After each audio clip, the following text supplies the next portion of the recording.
Quand j'étais petit, je me baladais sur la propriété, dans les bosquets, dans les bois, j'ai toujours aimé les arbres. Et le fait de ne pas en avoir dans les vignes ou autour, ça m'a toujours manqué. Tout petit, je m'étais dit, tiens, un jour, si j'ai la possibilité, je planterai des arbres.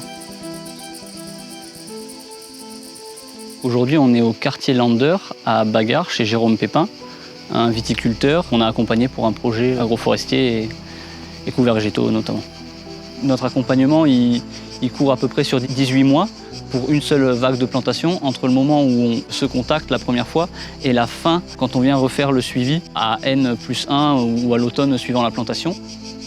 Pour concevoir un projet agroforestier, il y a plusieurs étapes. On identifie les porteurs de projets, notamment à travers le réseau de partenaires qu'on peut développer, ici l'IGP Cévennes.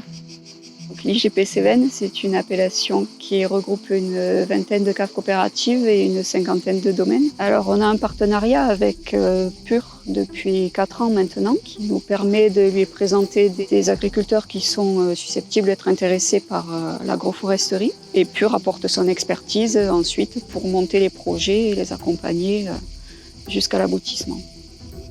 Ensuite, on vient faire le diagnostic sur le sol, profondeur, pH, et notamment le calcaire actif avec le test de l'acide chlorhydrique. Par la suite, donc, on met en œuvre différents niveaux de diagnostic. Ça peut aller du sondage au pénétromètre pour voir la compaction du sol et sur des haies à plus fort enjeu économique. Là, on part sur des sondages à la tarière, par exemple l'intraparcellaire ici, quoi. Les conclusions de ce diagnostic sol permettent d'ajuster les essences. Par la suite, on établit un document d'aménagement au bureau. Une première version est faite et une fois que c'est envoyé, il y a un petit peu un jeu de ping-pong d'aller-retour pour s'assurer que ça lui convient. Si ça ne convient pas, on modifie jusqu'à ce que ça lui aille.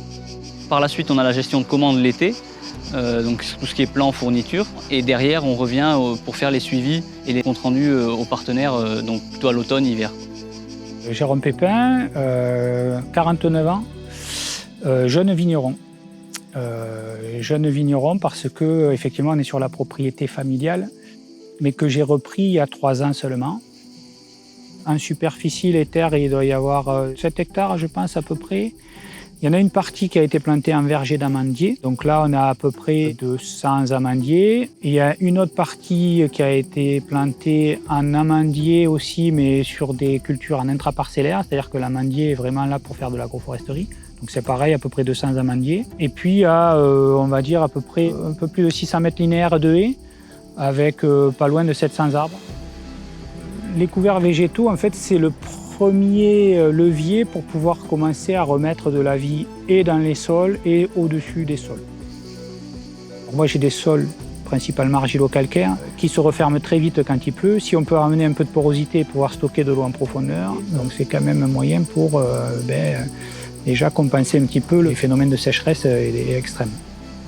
Et le fait de remettre des haies, d'amener de la biodiversité, on enrichit le système. Donc on remet en place tout un écosystème. Et bien on va avoir une concurrence au niveau insectes, on va avoir une concurrence au niveau de tout ce qui est micro-organismes. Il va y avoir des oiseaux, il va y avoir aussi des chauves-souris qui ont un effet très bénéfique puisqu'on a des petits papillons qu'on appelle cicadelles qui se déplacent que la nuit et donc qui sont libres de se déplacer quand il n'y a pas de chauves-souris et de piquer la vigne. Plus on enrichit le système et on le diversifie, plus il va se mettre en place un équilibre et que ça va fonctionner par lui-même.